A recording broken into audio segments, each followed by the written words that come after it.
Hello, and thanks for joining me for this episode of NCIA Today. I'm your host, Bethany Moore, NCIA's Deputy Director of Communications, checking in with you regularly with updates on what's happening in the cannabis industry and here at NCIA. Thanks for tuning in. Oh, where to begin? The pace of everything seems to be picking up speed now that we're officially in the season of spring. So, let's start with the action we're seeing on Capitol Hill. Some breaking news. We actually got this confirmed just as we were going live today. The MORE Act, that's the Marijuana Opportunity Reinvestment and Expungement Act, is going to receive another historic vote on the House floor next week. We'll stream the vote live on our Facebook, so make sure you have post notifications for the page turned on so you don't miss it. Next, while we're discussing Capitol Hill, Michelle Rutter-Freeburg gave us an update on the federal Omnibus Appropriations bill that passed earlier this month in Congress. Some provisions related to cannabis were included this round, but others, unfortunately, were not. Learn more about where our industry was left hanging in Michelle's latest blog. We also heard from Madeline Grant from our GR team with further insight into the virtual lobbying meetings that our Evergreen Roundtable members conducted last month. If you haven't seen our video compilation with interviews with those Evergreen members about how their conversations with congressional offices went during those meetings, check it out. We're also starting to plan our next Lobby Days virtual event for later this year. So stay tuned for updates on that. And if you'd like to learn more about Evergreen membership, reach out to Madeline or anyone at NCIA for more information. In other federal news, we heard from EAS Consulting about the latest crackdown from the FDA on the use of CBD in foods and dietary supplements. In 2021, 5 warning letters about CBD-containing dietary supplements and foods went out, 3 based on website reviews, and 2 based on facility inspections. All cited violations related to pain relief claims. Definitely learn more about this issue on our website.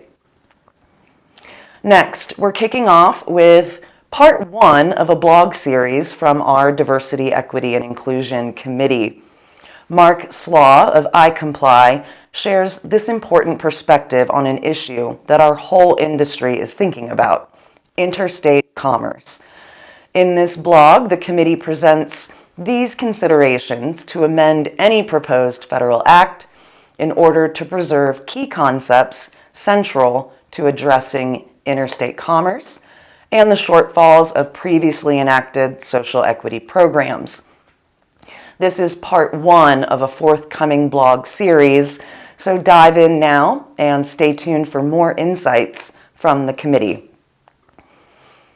Also, be sure to check out the latest Equity Member Spotlight with Euphorium Oakland, a Black family-operated delivery-only concierge service founded by mother and son duo and HBCU graduates T.T. Brown and Bryce Savoy in 2016.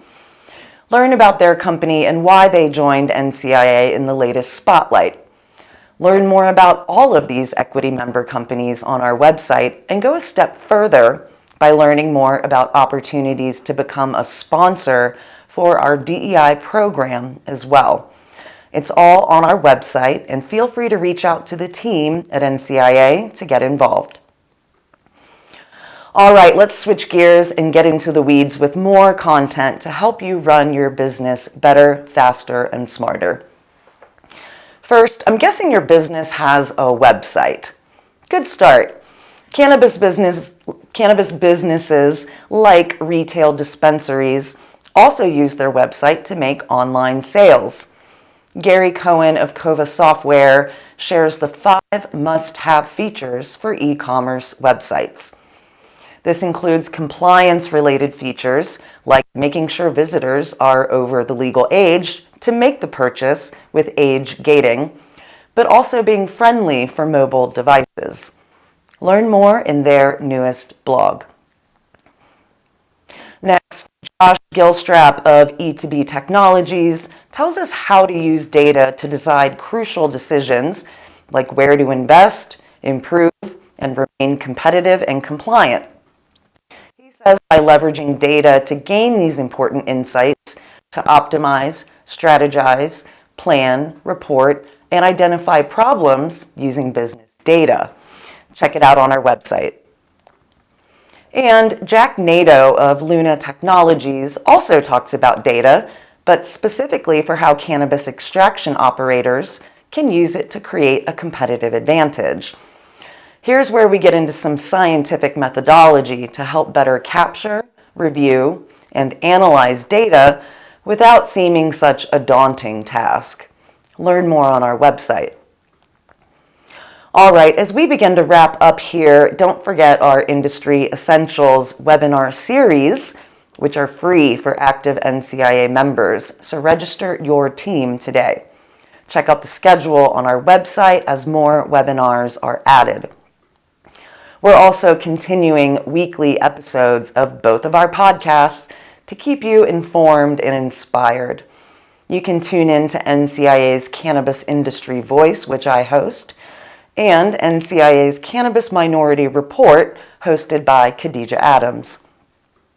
If you're an NCIA member interested in submitting educational content for our website and newsletter, or pitching to be a guest on our podcast, I'd love to work with you, and it's a benefit included in your membership you can take advantage of throughout the year. Please send me an email to get the ball rolling, bethany@thecannabisindustry.org. In the meantime, follow us on Twitter, Facebook, LinkedIn, and Instagram to stay inspired and connected. If you're a member of NCIA, log into NCIA Connect and spark up a conversation with your fellow NCIA members and colleagues today. And we'll see you next time.